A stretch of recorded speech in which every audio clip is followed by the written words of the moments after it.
Magandang umaga po sa inyong lahat.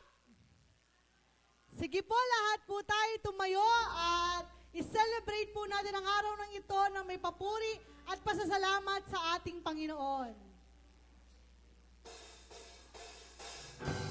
Huwag pang mahiyang sumayaw, pumalakpak, umawit para sa ating Diyos.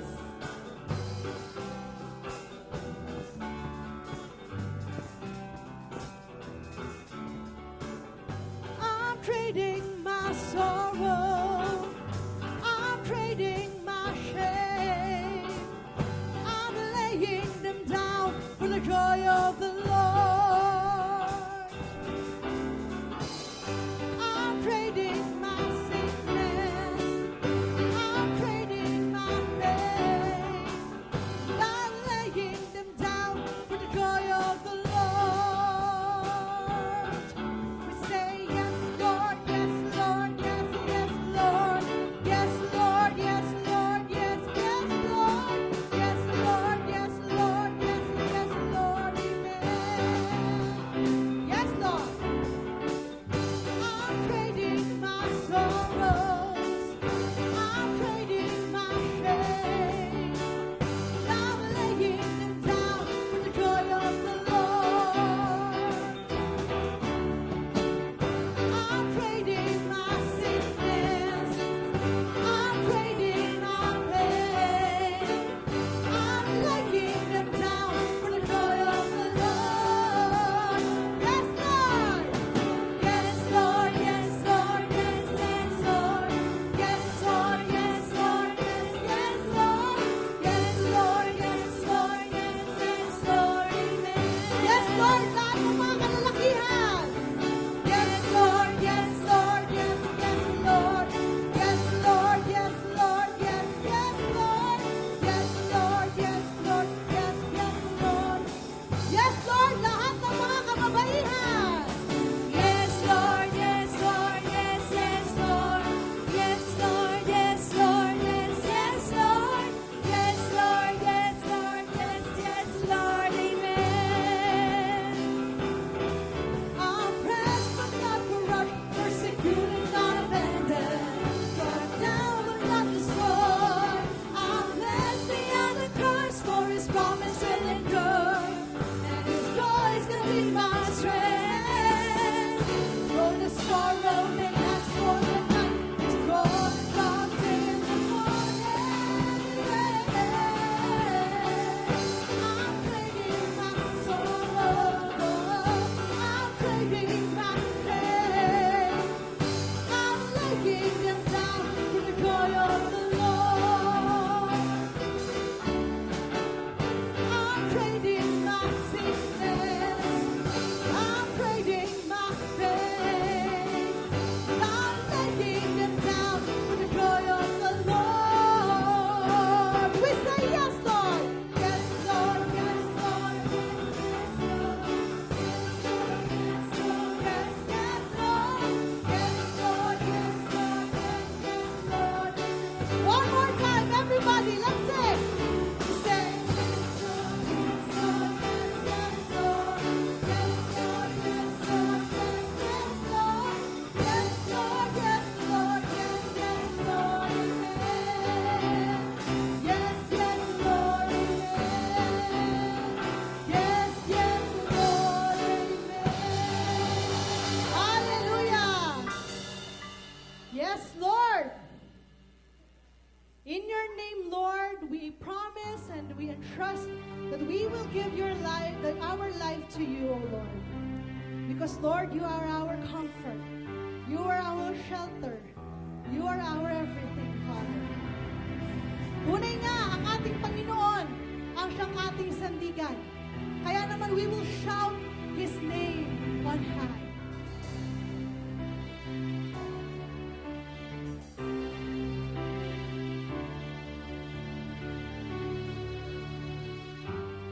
My Jesus, my Savior, Lord, there is none like you.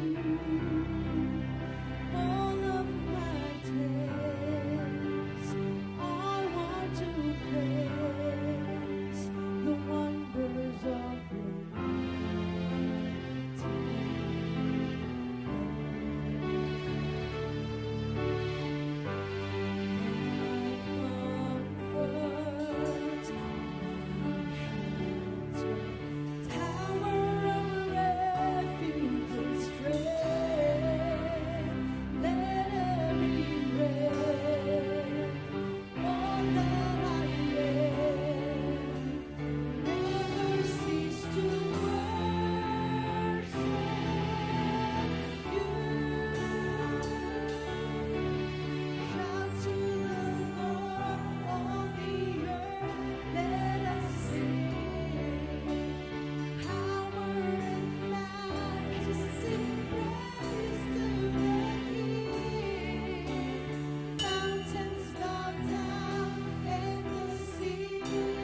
Father, and of the Son, and of the Holy Spirit. Amen.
Psalm chapter 149, verse 1 to 2.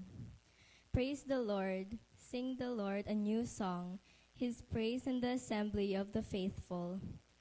Let Israel be glad in its maker. Let the children of Zion rejoice in their king. Let us sing the opening hymn.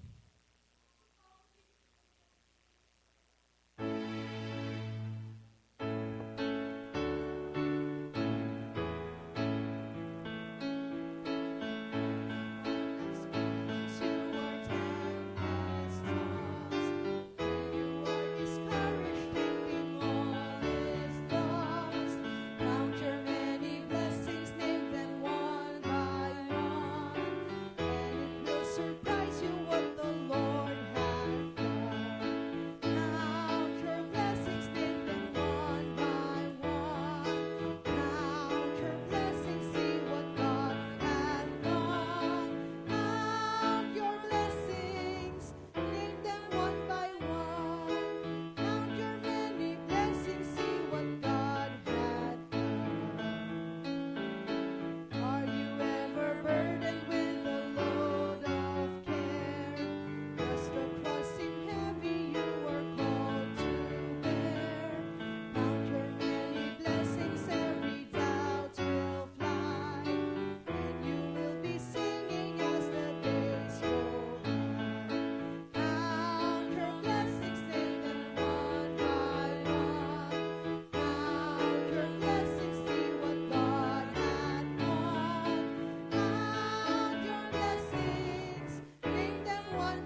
Let us pray. Dear God, we come to you today as a congregation, united in prayer and seeking your guidance and blessings. We ask that you bless each and every member of our community and fill our hearts with your love and grace. We pray that you would help us grow in faith and love and to be a beacon of light and hope to those around us. Help us to be a source of encouragement and support to one another and lift each other up in the times of need. Please guide our leader and pastor and give them wisdom and insight to lead us in your path. Amen.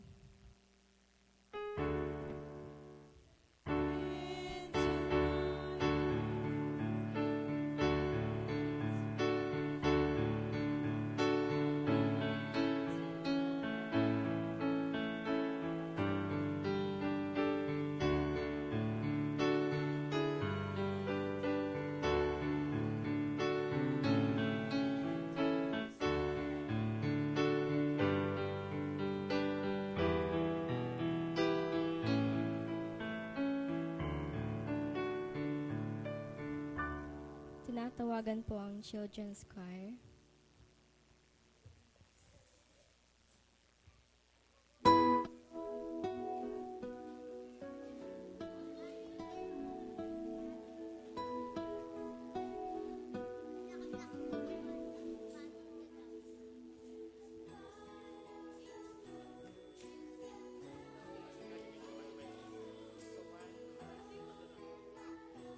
Hi.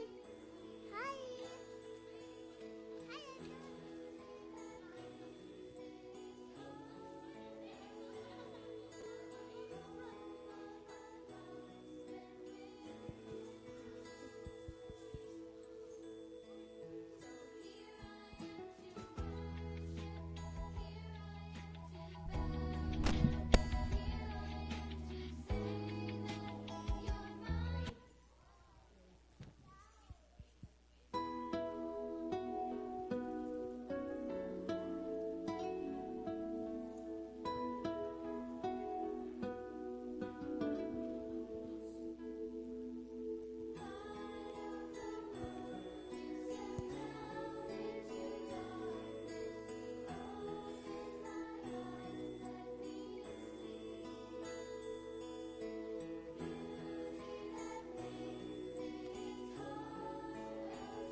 Okay, let us pray for the kids. Inaanyayahan ng mga bata na dalhin po natin sa harapan ang ating maliliit na mga anak.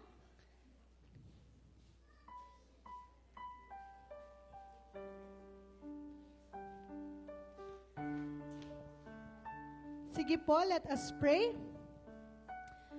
Lord God, we thank you for the lives of these young children. Salamat, O Diyos, sa kanilang kamusmusan, Panginoon, na handa kanilang papurihan at bigyan ng pasasalamat, O Diyos, sa kanilang buhay. Patuloy mong gamitin sila, O Diyos, at ang kanilang mga talento upang lalo pa nilang mabigyan ng kapurihan ng iyong pangalan. At ikaw, O Diyos, ang manguna sa kanilang buhay, sa kanilang isip, sa kanilang puso, upang hanggang sa kanilang pagtanda, ikaw, O Diyos, ang kanilang makasama at ang pananampalataya nila sa inyo, lalo pang umapoy, Panginoong Diyos. Maraming salamat po sa buhay ng kanilang mga magulang, ng kanilang pamilya. Patuloy mo silang pagpalain ng kanilang mga pangangailangan upang mapalaki ang mga batang ito ng naayon sa iyong kagustuhan. In Jesus' name we pray. Amen. Jesus loves the little children, all the children of the world. Red and yellow, black and white, they are precious in His sight. Jesus loves the little children of the world.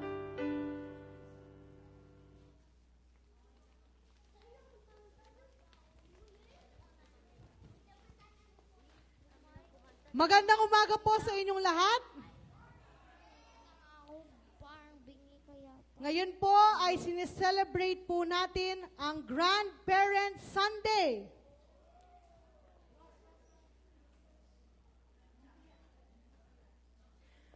Yung pong grandparents, asan yung mga grandparents natin ngayon dito? Taas ang kamay, be proud! Mga lolo, lola! Yan! O, diba? Ang dami mga lolo at lola. At ang babata nyo pa! Hindi man halata, no? Mukha pa kayo mga bata sa mga nanay at tatay. Ayan.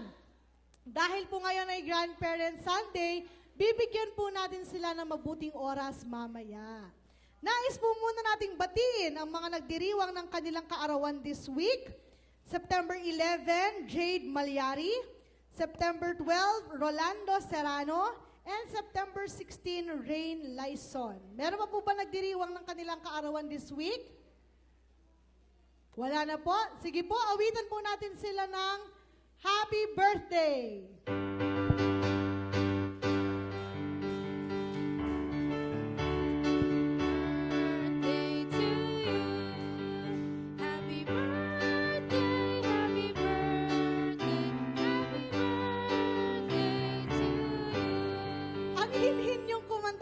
Birthday, no? Parang pa-cute lang, gano'n. Sige po. Ilan po mga announcements, ano po? Mamaya po magkakaroon ng Children's Rally ang NPD UMCF, o diba? United Methodist Children's Fellowship. Lahat po ng 12 and below ng mga bata, inaanyayahan pong dumalo. Mamaya, may mga nag-confirm na po, 8 po yung mga nag-confirm na sasama. So mamaya, wag na kayong aalis, kids.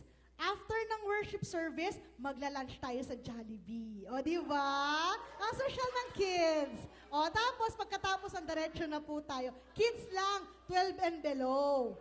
Walang feeling kids, no? Kids lang, kids.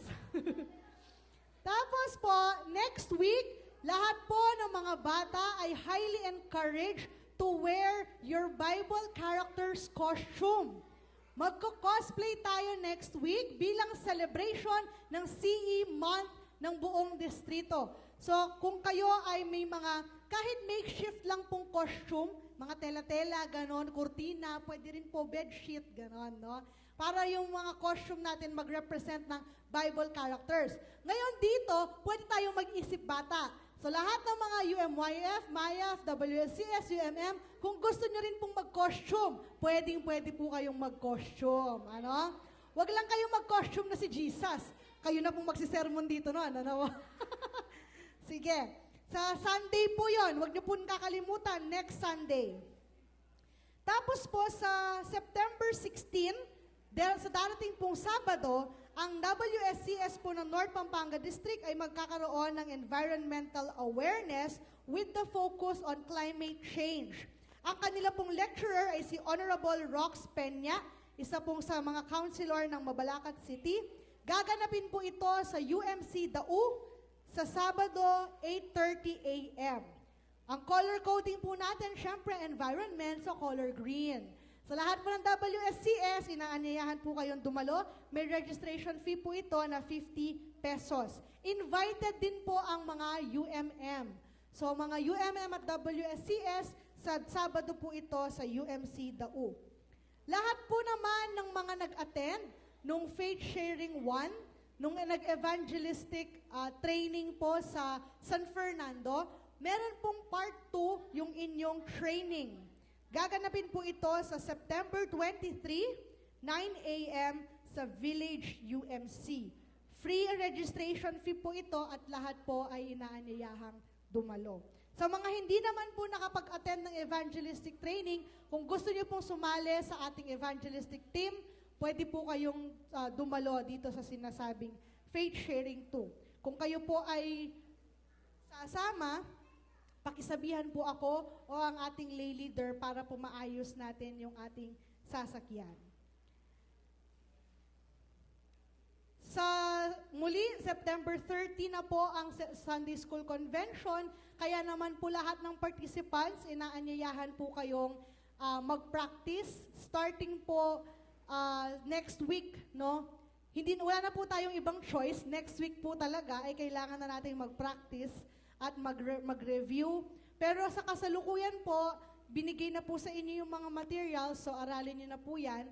Pero nangangailangan pa po tayo ng 2 representative mula sa kids. Dahil po yung original po nating mga representative, hindi na po sila na-allow dahil po sila ay grade 7 na. Meron na po? Meron na daw po. Ang bilis, di ba? Kaka-announce lang, meron na agad. Sige po, so mag-prepare na tayo at mag-review na kayo para po sa ating darating na Sunday School Convention. Lahat po ng mga sasali, ibigay niyo po yung inyong size sa ating nurture chairperson kay Sister Eileen para po dun sa ating uniform sa darating na September 30 para meron tayong suot, no, na uniform at pare-parehas tayong lahat pag lumaban po sa Sunday School Convention. Sige po, kagaya ng sinabi ko kanina, bibigyan natin ng mabuting oras ang ating mga kapatid na may mga apo. Yung original na apo hindi yung nakikiapo, okay? Mga lolo at lola ng ating simbahan. As I call your name po, punta po kayo dito sa harapan at kayo po'y bibigyan ng small token galing po sa Emmanuel UMC. Pagkatapos po ninyong mapicturan dito sa gitna, punta po lang kayo dito sa gilid, para po mapag-pray po kayo pagkatapos. Tinatawagan po ang cameraman na mag-picture. Ayan. Nandito po ba si Lola Carmelita Aquino? Alaya po. Lola Yulemia Bundalian. Mumuna ka pa mo. Siyempre, yun muna nakangakit. Lolo Edgardo Bundalian. Ginagamit ko. Ma, picture. Dito muna po kayo sa gitna. Ayan. Si Lola Lady Magtoto. Meron po ba tayong music? Picture po, picture, sa gitna. Pakitanggal po yung yung condenser. Ayan. Isa-isa, Lola Be. Yan. Isa-isa. Yan.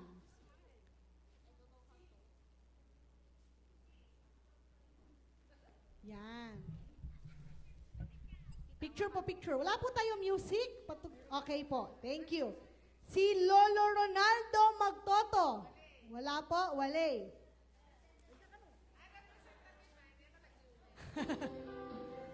Si Lola Mel Gueco. Ayan. Siyempre may kasamang apo daw, representative. Yan. Si Lolo Benjamin Gueco, wala po. Lola Beth Liwanag, kasama po natin siya online, ano? Si Lola Lolita Pabalan. Yan. Lola Ruth de los Reyes, wala po.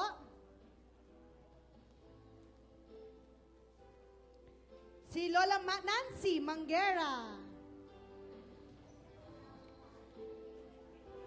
Oh, yan o, dwa-dwa yung papuy, Lola, oh. Bawi. Picture, Lala, picture.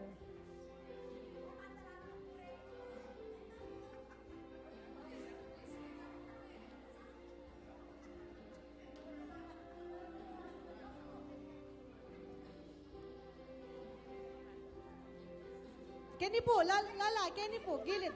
Yan. Sige po.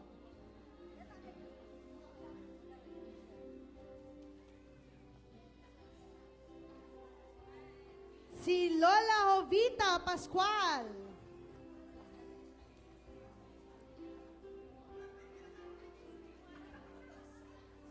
May mga representative na apo. Lolo Benigno Bais.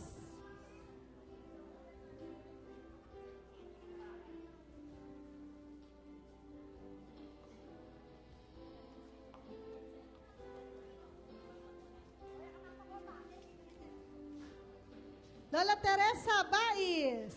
Yes, sumama na si Lola. Sige po. Si Lolo Eduardo Tuazon. At si Lola Yoli Tuazon. Sabay na daw po kayo para sweet.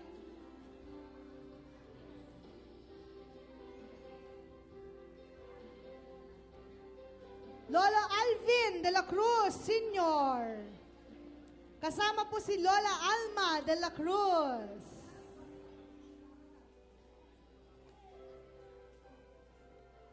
Si Apong Cindy Garcia, nandyan po ba? Wala po.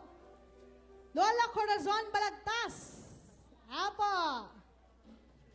Yan.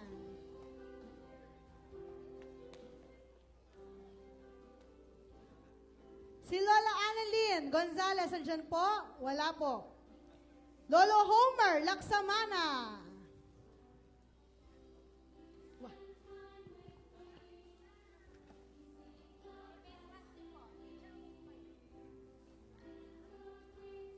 Si Lola Erlinda Malyari. Yan. Malalakas pa po yung mga lolo't lola natin, no? Kayang-kaya pa nilang maglakad. Masakit na yung paa daw. Okay. Lola Lucia Magtoto.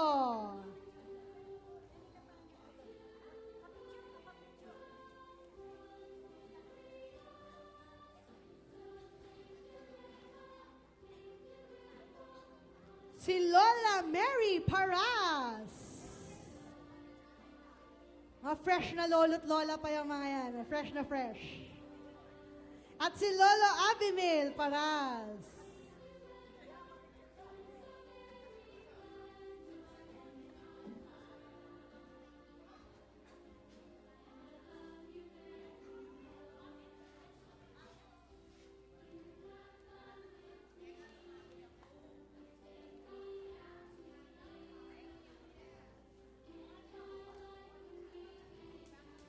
Si Lola Anita Arsiaga, tama po ba?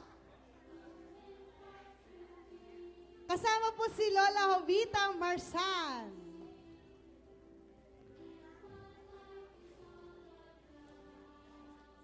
Yan, mayroon din siyang kasamang apo, syempre. Mga cute-cute na apo.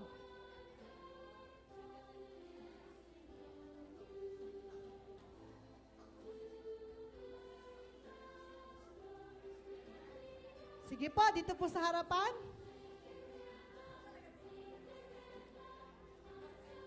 At syempre Siyempre po ang aking lolo, Lola Guillermo Mungkal.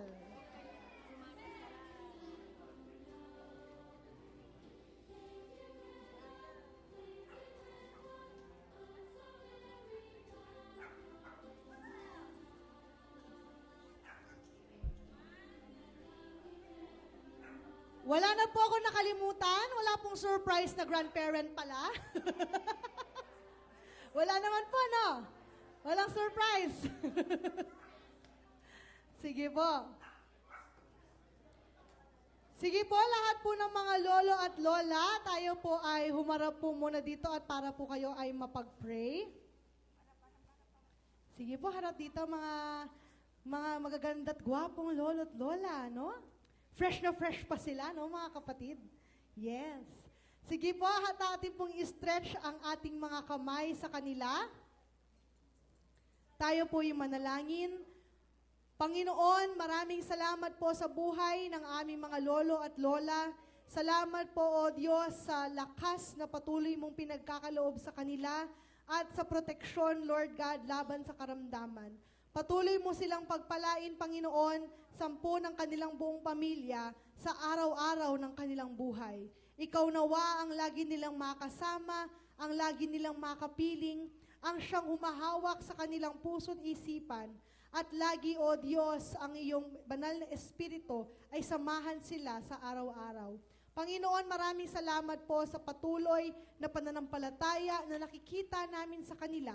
Nawa, Panginoon, gamitin mo silang buhay na patotoo, hindi lamang sa kanilang pamilya, sa kanilang mga apo, kung hindi pa naman sa mas maraming tao. Patuloy mo silang gamitin, O Diyos, upang maging pagpapala sa inyong mga anak.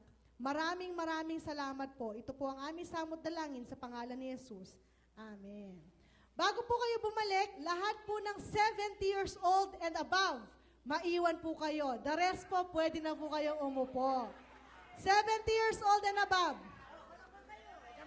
Mga batang lolo't lola, upo muna. 70 pataas. Lolo Homer, wala ka pang 70? Lahat ng 70 pataas. O, interviewin natin sila, interview. Sige po, Kenny, kayo po.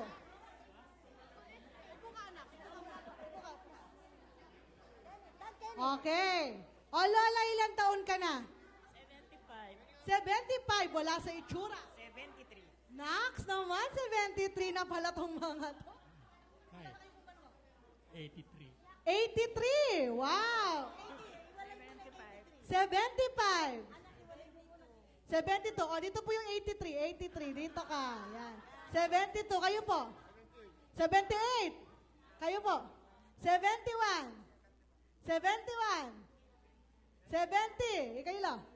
81. 81 at 83, tas 71, 72. Okay, maraming salamat po sa inyong mga 80s, 70s. Siyempre, meron kayo special na na regalo galing po sa ating simbahan, Para bilang kayo ang nakatatanda ng ating simbahan, kayo po ay bibigyan ng kaunting token lamang po bilang pasasalamat sa inyong pananampalataya. Yes! May mga manlilibre daw ng lunch, guys. Alam nyo na. At sa mga 80 above, mas meron po sa inyong regalo.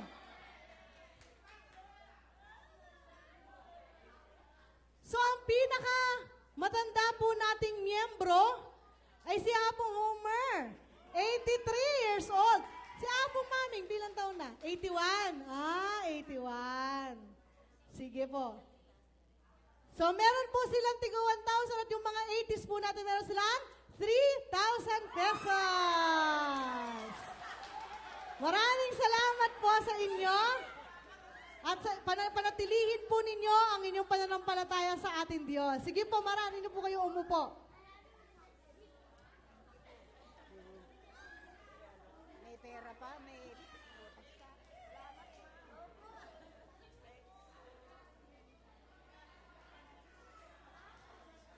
Kaya pangarapin po ninyong umabot sa old age,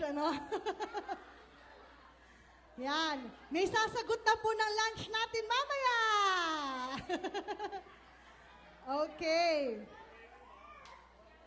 Sige po, tayong lahat ay dumako sa ating pananalangin.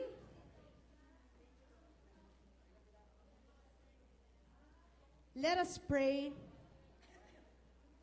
Lord God, we worship you and we glorify you for this beautiful morning, Panginoon.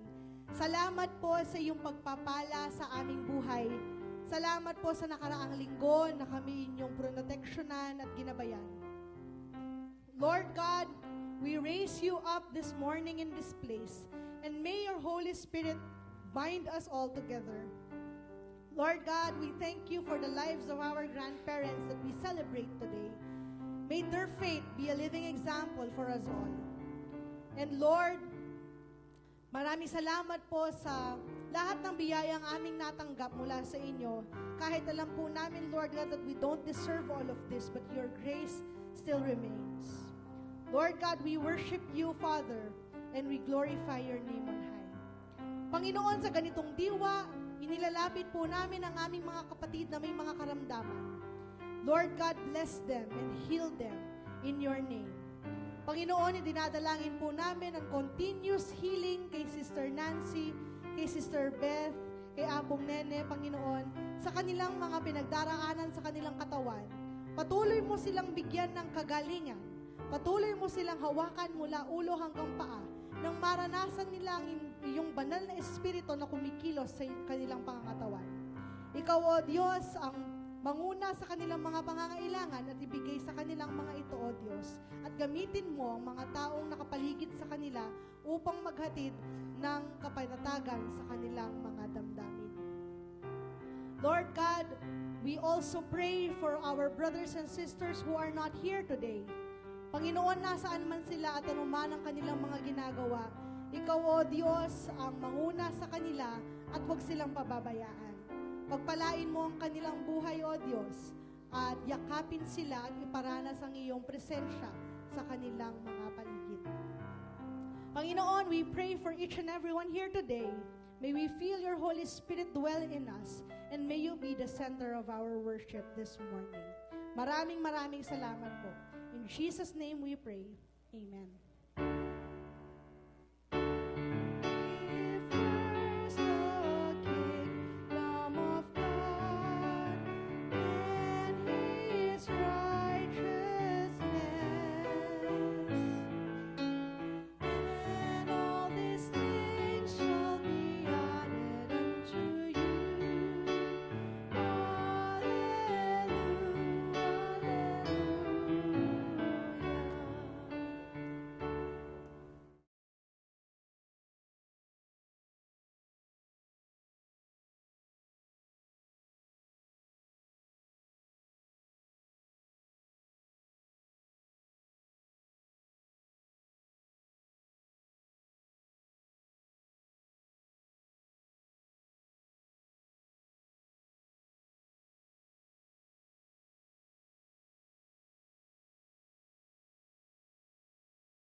Maraming salamat sa mga pagpapala mo, O Diyos, sa aming buhay. Kaya ngayon naman, tanggapin mo ang aming kaloob sa inyo at nawa gamitin mo ito upang lalo pang mapalago ang ministeryo mo sa pamamagitan ng simbahang ito, O Diyos. Maraming salamat po. In Jesus' name we pray. Amen.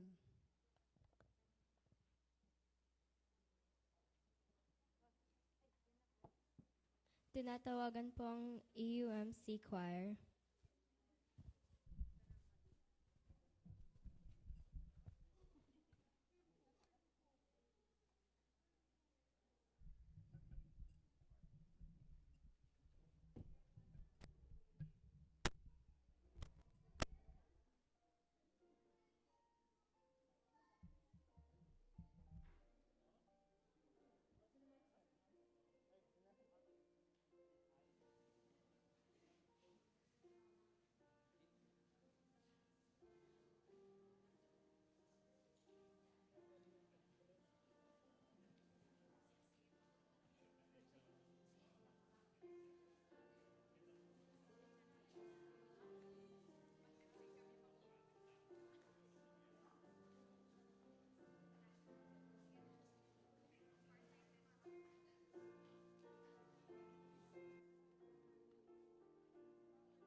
The Old Testament reading is found on the book of Exodus, chapter 12, verses 1 to 14.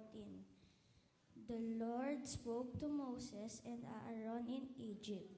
This month is to be the whole first of the year for you. Give these instructions to the whole community of Israel.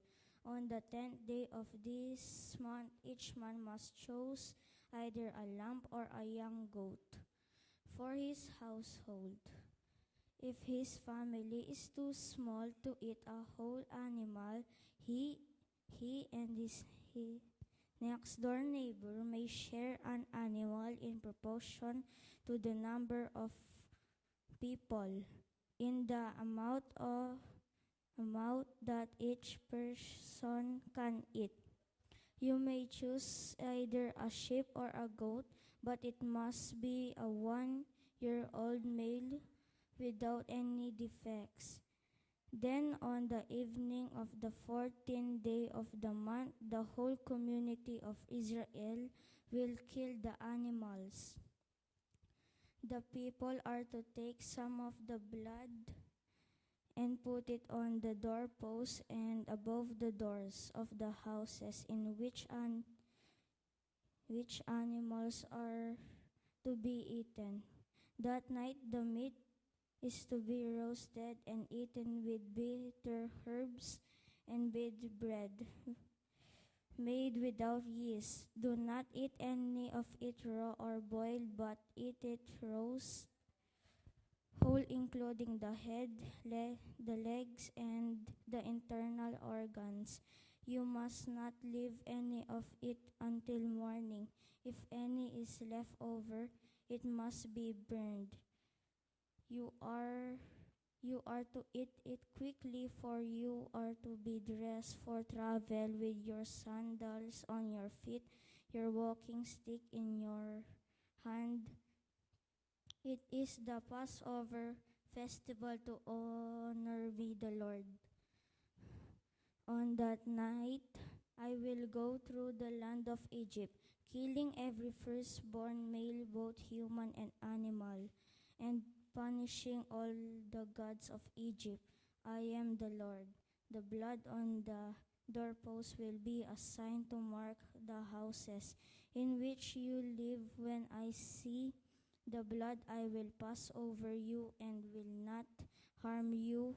I will punish the Egyptians.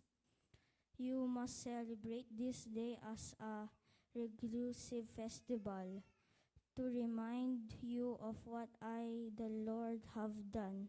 Celebrate it for all time to come.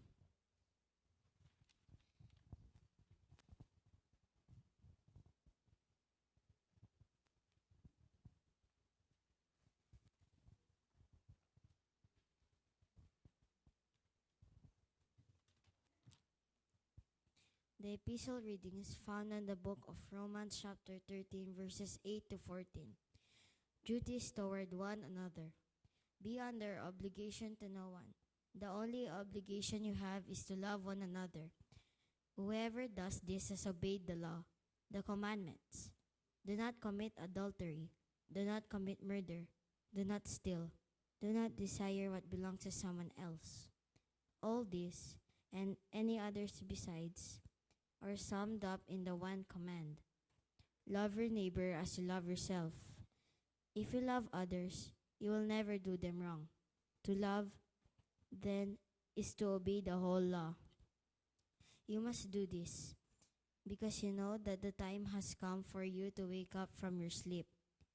For the moment when we will be saved is closer now than it was when we first believed. The night is nearly over. Day is almost here. Let us stop doing the things that belong to the dark, and let us take up weapons for fighting in the light. Let us conduct ourselves properly as people who live in the light of day. No orgies or drunkenness, no immorality or indecency, no fighting or jealousy, but take up the weapons of the Lord Jesus Christ and stop paying attention to your sinful nature and satisfying its desires.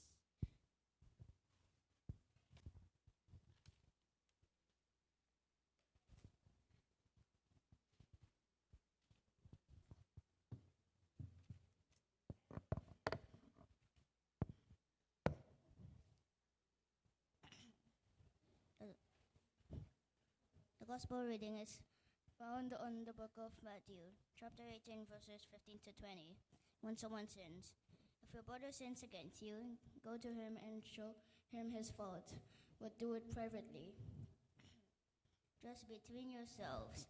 If he listens to you, you have won your brother back. But if he will not listen to you, you take one or two other persons with you, so that every accusation may be upheld by the testimony of two or more witnesses. As the scripture says, and if you will not listen to them, then tell the whole thing to the church. Finally, if he will not listen to the church, treat him as he were a pagan or a tax collector. Prohibiting and permitting. So I tell all of you, what prohibit on earth will be prohibited in heaven, and what you permit on earth will be permitted in heaven. And I tell you more, or whenever two of you on earth agree about anything you pray for, it will be done for you, my Father, there in heaven. For where two or three come together in my name, I am with them. The word of God for his people.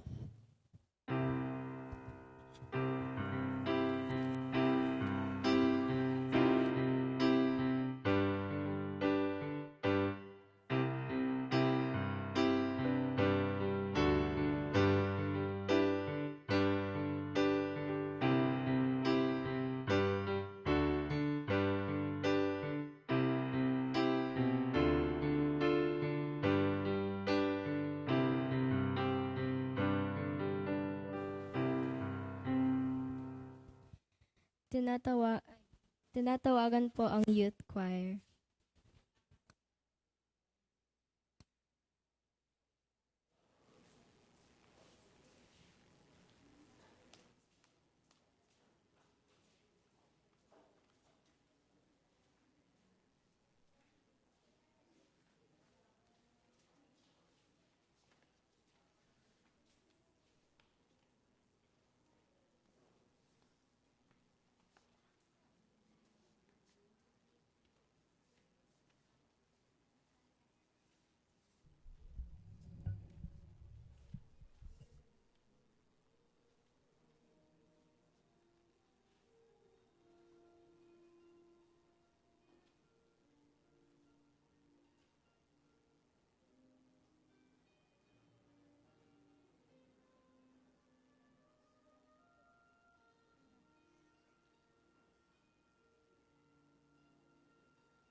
Muli po magandang umaga po sa inyong lahat. Bago po tayo dumako sa mensahe para sa ating Grandparents Sunday, nais kong ibahagi sa inyo ang isang maliit kakaunting reflection tungkol sa ating lectionary reading for this morning. Paano nga ba tayo mag-react kapag merong taong gumawa ng kasalanan sa atin? How do we react? O kaya naman kapag meron tayong hindi pagkakaintindihan sa ating kapwa, ano ang ating reaksyon? Paano tayo kumilos? Paano tayo nag-iisip? The next question is, paano tayo nagre-resolve ng ating mga issues with them? Isa siguro sa pinakamahirap na gawin ng isang tao is to resolve a conflict. Especially if it's between you and your loved one. Isa sa pinakamahirap na gawin ay yung magkaroon ng kaayusan sa isang tao na talaga namang nakagalit mo o nakaaway mo. Ang sabi sa ating teksto, if your brother or sister sins, go and point out their fault just between the two of you. So first step in reconciling with our loved ones or our brothers or sisters who have sinned against us is to confront them with love, just the two of you, privately. Hindi sinabi dito na ipahiya siya sa buong kongregasyon o sa buong trabaho mo or workspace mo. Privately muna. At kapag hindi siya nakinig o hindi kayo nagkaayos, ang sinabi niya sa verse 16, but if they will not listen, take one or two others along, so that every matter may be established by testimony of 2 or 3 witnesses. Again, hindi mo naman siya dadalhin sa korte. Pero kailangan meron ka ng witness at meron na siyang witness. Meron na kayong kasama na nagre-resolba ng problema. Kung ito ay problema sa iyong mga kapatid, call out to your parents. Kung ito naman ay sa inyong kaklase, your teachers. Or kung sa inyong mga katrabahador, call out your co-employees to be witnesses. In short, kailangan merong third party na neutral sa inyong dalawa. Na hindi kakampihan ang isa o lalabanan ang kabila. Kailangan kapag when we are asking someone to witness us, ay meron siyang balanseng pagtingin dun sa issues. Now, kung kayo naman ang magiging neutral, third party, huwag kayong manghuhusga o kukuha ng sides. So yun ang sinasabi dito when the Bible is telling us to be witnesses, no, of the conflicts. Pero ang sabi niya sa verse 17, if they still refuse to listen, tell it to the church. And if they refuse to listen even to the church, treat them as you would a pagan or a tax collector. Kapag hindi talaga nag-work out, kaya tayo meron council at merong elders ng simbahan para tulungan tayong i-resolve ang mga issues. Ito naman ay applicable sa loob ng simbahan o with our brothers and sisters inside the church. But this can still be applicable to other areas of your life. But doon na sa bigger leadership na mayroon. So ano nakikita natin dito? When we have issues or conflicts with one another, you do everything in your power to resolve the situation. Kung nagkaroon ng kasalanan ang iyong kapatid o ang iyong kapwa, bigyan mo ng chance over and over and over. Jesus is giving us the gift of reconciliation. Dahil ang body of Christ, it should live in unity with one another. And how can we do this if we are all fighting one another? The good thing about this church, or our church, is we have a set of council, merong set of leaders sa mga lay organization, merong pagkasunod-sunod ng mga taong pwede nating lapitan for us to be of help sa bawat isa. But ang hirap nito pag nasa labas na. Paano mo naman mapapatawad o paano mo i-resolve ang conflict ng isang taong taliwas ang paniniwala sa'yo? Anong sinasabi niya sa ating teksto o sa teksto sa Gospel ni Matthew? Ang sabi ni Jesus, forgive your brothers and sisters 70 times 7. Kung naaalala niyo yung isa nating Sunday na sermon about sa mga kapatid ni Joseph, higit pa sa 1 taon ang pagpapatawad. Kaya naman, kahit mahirap mag-reconcile sa mga taong hindi natin katulad ng paniniwala, kailangan pa rin natin gawin because this is how Christians should act. Reconciliation. Now, anong sabi ng teksto? Kapag hindi talaga nag-work out, that's the time that you treat them like pagans or tax collectors. Anong ibig sabihin nun? Hindi mo ibig sabihin na magiging total stranger na siya ulit sa'yo. Pero, hindi na kasing lapit ng dati. But, this is the last resort. Lahat kailangan mong gawin in order for you to be reconciled with your brothers or sisters. Ang sabi niya sa verse 18, I tell you, whatever you bind on earth will be bound in heaven, and whatever you loose on earth will be loosed in heaven. So, kailangan nating palakasin, no, ang ating relationship dito pa lamang sa lupa. So that, sanay na tayo pagdating sa langit. Parang practice lang yan. Kasi wala naman doon away, wala namang gulo, wala namang issues, wala namang kahit ano. Lahat nagmamahal at nagkakaisa. Ano pang itinuturo sa atin ng Diyos dito sa ating teksto? Besides reconciliation, it's the power of prayer when we are all together. Ang sabi niya, when 2 or 3 are gathered in my name, the Lord is with them. So rest assured that the Lord is with us right now. Kasi higit pa tayo sa 3. Tama po? So when we are gathered in the name of Jesus, the power of the Lord is present in our midst. So mas madaling maging united. Mas madaling magkaisa sa kanyang pangalan. And when we are united in faith, peace and prosperity will just flow upon us. Kapag nalayo tayo doon sa pag-aaway, doon sa kaguluhan, mas madali ang unity in faith. And if that is difficult for us, we should gather and pray to the Lord. Kaya importante ang mga prayer request. Importante nagpapanalangin tayo doon sa ating mga kasamahan, doon sa ating mga kasamahan sa simbahan, sa ating mga elders, sa ating mga leaders. Because when many pray for you, it is more powerful.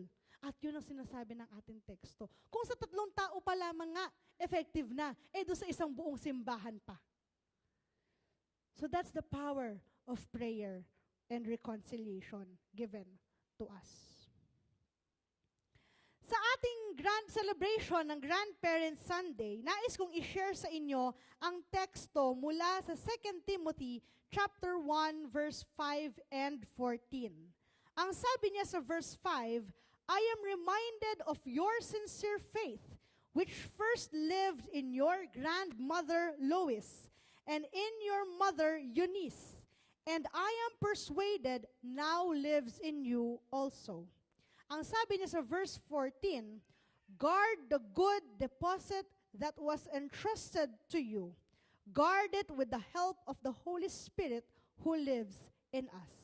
The word of God for His people. Alam niyo ba sa buong Biblia, punong-puno yan ng mga grandparents. Mula kay Abraham, naging lolo siya. Kay Jacob, naging grandparent siya. Kay Isaac, kay Israel, kasino-sino pa yan. Si Moses, lahat yan, naging grandparents. Iilan lamang ang mga single for Christ, no? Lalo na sa New Testament. Si Paul, isa sa mga singles na hindi na talaga nag-asawa. Wala siyang apo. Pero majority of the people in the Bible are grandparents. But this one, specifically in the New Testament, siya ay talagang nilabelan na grandmother. Siya ay si Lois. Ayun si Lois ang ngumingiti. No? Si Lola Lois. Ang grandmother ni Timothy, siya talaga ay pinangalanan. Ano ang sinasabi niya dito? Grandmother Lois is the only named grandmother in the Bible with a positive influence. Meron po kasing binanggit na grandmother sa Old Testament, pero negative influence. Babalikan natin yun mamaya. We will focus on the positive influence. Her grandson Timothy is one of the major New Testament servants of God. Isa siya sa mga matinding apostoles na nagpakalat ng mabuting balita. We don't know a lot about Lois and her faith. But we do know that she has touched her family through her faith. Naging matindi ang pananampalatayang naipasa sa kanyang pamilya dahil sa kanyang pananampalataya. She became an ideal example of the value and influence of grandparents. And on this Grandparents' Day, we want to focus on the role that you play in your family through God. Ang sinasabi dito sa ating teksto, unang kailangan nating gawin is we should honor our grandparents. Kagaya ng sinasabi sa 10 Commandments, honor your father and your mother, we should also honor the father and the mother of our mother and fathers. So it goes beyond pa doon sa ating mga magulang. Ang respeto at ang pagbibigay ng honor, hindi lamang natatapos sa iyong parents, but also to your grandparents. They are model virtue and character.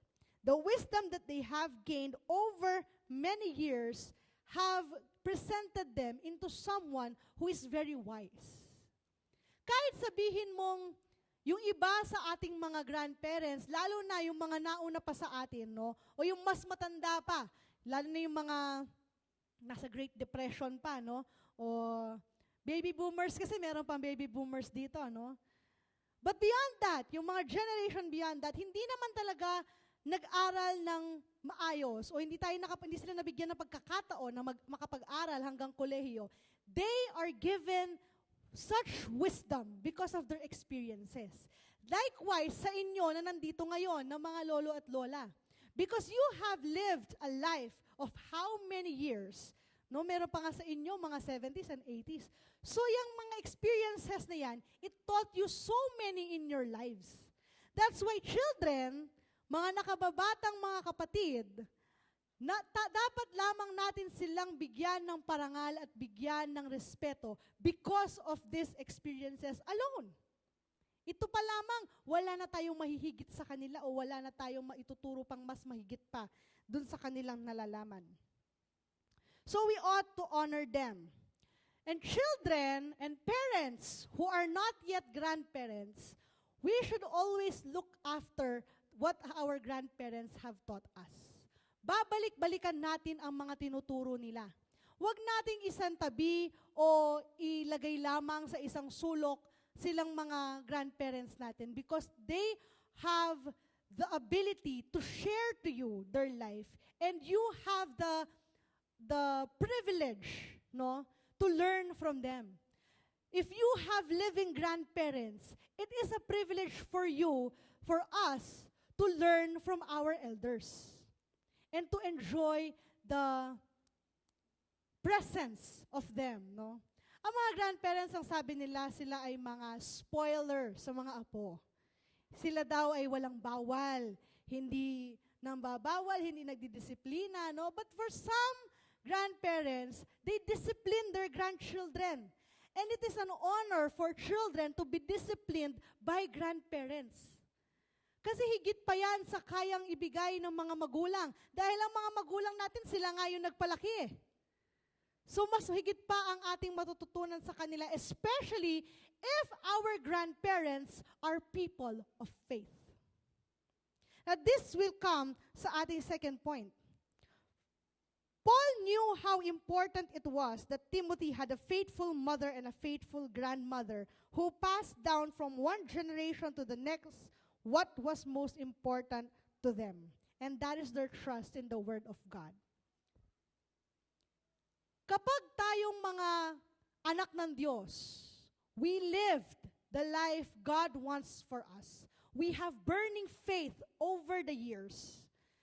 Yan ang isang bahaging mapapasa mo sa next generation na hinding-hindi mawawala. And that will be the foundation of their life. And so, grandparents, if you are people of the Lord, if you have the Word of God in you, it is your responsibility to pass that to the next generation. You are the foundation of our children. You are the foundation of the future. Kung wala kayong gagawin ngayon, walang maipapasa sa mga anak at walang magkakaroon ng panibagong henerasyon na mananampalataya sa ating Panginoon. It will end with you if you don't pass it to the next generation. As elders in your family, you have the responsibility to nurture the faith of your family and to make sure that they won't go astray. Kayo ang tagabantay. Kayo ang nagbibigay ng guidance sa kanila. This also applies to parents here right now na parating pa lamang ang inyong mga apo. It is your responsibility to pass that. Pero paano mangyayari yon kung wala tayo maipapasa? Start with yourself. Ang sabi ko kanina, your faith will be passed down. But the question is, how strong is your faith? How well do you nourish your spiritual life? How strong is your hold to the Lord? Dahil kapag ang mga nakatatanda ng ating pamilya ay nanghihina at hindi na alam kung sino ang panghahawakan, ang younger generation, wala na ring panghahawakan. Who will they turn to if their elders are being driven down by their lack of faith? So magsisimula yan sa inyo. Magsisimula sa ating sarili. And then, you will pass down to the next generation. Doon sa ating binasa sa verse 14, Paul talks about a different kind of passing down. How he received the faith from the Lord and is now passing this down to Timothy and to the church. He says to Timothy, follow the pattern of the sound words you have heard from me and the faith and love that are in Christ Jesus. Guard the good deposit entrusted to you. Ito naman talking to the younger generation. If someone has planted something good in your life, nourish that. Huwag mong itatapon, huwag mong babaliwalain. Kung hindi man ang iyong biological grandparents ang nagtanim sa inyo yan, kung hindi ang elders sa church o ang ibang mga elderly sa iyong pamilya o sa iyong paligid, nourish that still. Huwag mong hayaan mabaliwala o matapon ang pananampalatayang ibinigay sa inyo. Children, guard the good deposit entrusted to you. First, what is given to you in the Word of God, but also the good things, the acts that you are doing for other people. Kung ginawan kayo ng mabuti, gawan nyo din ng mabuti ang inyong kapwa. Kung nakarinig kayo ng good news, i-share nyo ang good news sa iba. It's what you call passing down. No, yung pay it forward. Merong isang pelikula o merong isang commercial, no? Hindi ako sure kung video clip lamang yon. But ang ginawa niya, o ang nangyari, yung bata gustong bumili ng cake.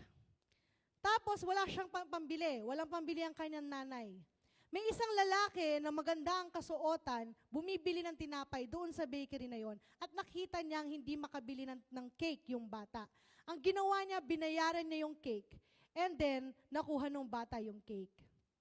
Nung umuwi ito, nag-iwan lang siya ng note. Nung umuwi ito at binigay sa kanyang lolo yung cake na yon, ang sinasabi doon sa note ay pay it forward. This is the same note that the grandfather gave when he was young. Nung siya ang bata, may binilhan din siya at sinulat din niya ang same note na ito. It goes for generation and generation. And that is the good acts that we should follow. Paying it forward. Hindi dapat titigil sa'yo. Hindi titigil ang pananampalataya, hindi titigil ang good works, hindi titigil ang charity. It will continue on. Dahil kapag tumigil ka, wala ka nang aasahan sa ating future. When you deliberately stop doing what being a Christian is doing, don't expect that the future generation will have the same faith and the same kindness. So act on it and pass it down to each and everyone around you. It goes for us, the young generation, and it also goes for the older generation. Hayaan mong magmula sa'yo ang makikita mo sa hinaharap. Be the foundation of our future. In the name of the Father, and of the Son, and of the Holy Spirit. Amen.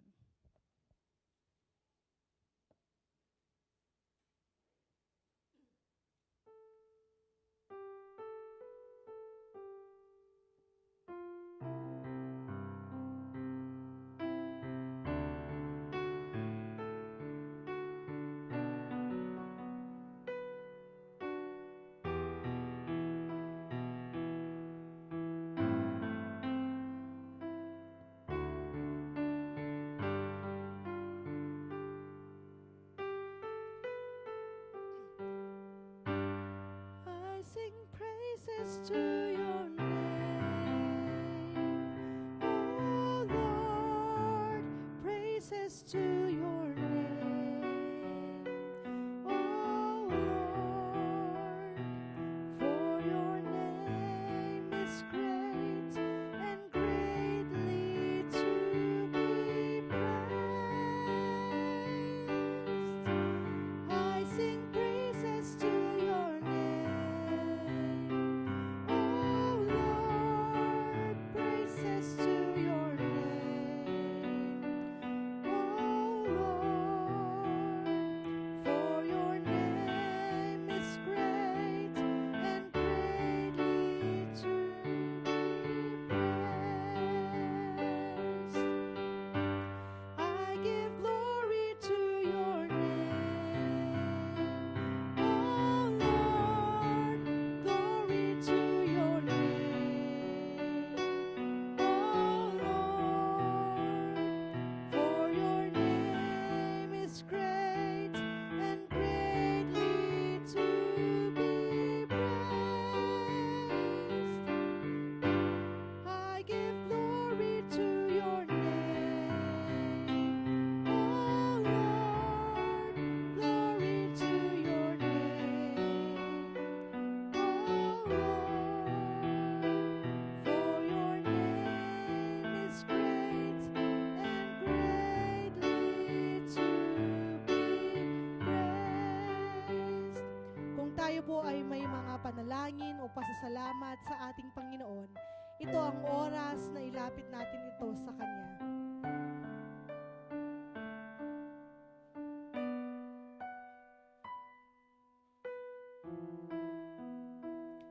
Let us pray. Lord God, truly you are the God who hears our every word, who sees our every deed, who feels our every need. Ikaw, O Diyos, ang tangi naming sinasamba at binibigyan ng pasasalamat. Pagkat lahat ng ginagawa mong kabutihan sa aming buhay, aming natatamasa. Lord, we worship you. And we give you glory, Panginoon. Lord God, we thank you for the message that you have shared with us this morning. Salamat, O Diyos, sa isang paalala. At salamat po sa mga itinuturo mo sa amin. Lord, like your text, give us the gifts of reconciliation and forgiveness. Tulungan mo kami, O Diyos, na magkaroon ng pusong mapagpatawad at handang mag-reconcile sa iyong pangalan. Help us, Lord, be united in your name and help us to gather as one with you. Turuan mo ang aming puso na maging mapagkumbaba, tumanggap ng kamalian, at tumanggap ng aming mga kapatid na nagkakamali sa amin. Lord, help us be gracious enough to accept those who have sinned against us. And Lord, teach us on how we can move forward in unity in your name. Ganon din, O Diyos, nagpapasalamat kami sa mga nakatatanda sa amin, O Diyos. Kasama namin man sila ngayon o hindi. We give you thanks for our grandparents at sa pagbibigay ng mga elders sa aming buhay na handang magpasa at magturo sa amin ng iyong mga salita at ng iyong pananampalataya. Lord God, strengthen our faith in you and use us, Lord God, so that we can share your gospel to others, your good news, and the faith that we have in you. Turuan mo kami, O Diyos, na hindi lamang makulong ito sa amin, kung hindi pa naman maipakalat namin ito sa iba, so that your name, your service, your ministry, and your faith will continue on in this world. Turuan mo kami, O Diyos, na manindigan sa iyong mga salita. Turuan mo kaming magkaroon ng puso, ng isip na handang magturo sa mga nakababata sa amin. And Lord, use us so that they will grow and learn in you. Panginoon, maraming salamat po sa iyong kabutihan sa amin at sa patuloy na pagpapala na idinadaloy mo sa amin. Your grace be with us, Father, all throughout this week. And Lord, anuman ang binubulong at idinadalangin ng iyong mga anak ngayon, pakinggan mo sila, Panginoon, at bigyan mo ito ng kasagutan. Hawakan mo ang kanilang puso't isipan at ikaw ang siyang manguna sa kanilang buhay. Bless them, O Lord. In the most mighty name of Jesus, we pray. Amen. Let us open our hands in a gesture of receiving. May the Lord who forgives, who gives grace, who gives love and understanding, grant us the same so that we will have the heart of forgiveness and reconciliation with our brothers and sisters. In the name of the Father, and of the Son, and of the Holy Spirit. Amen.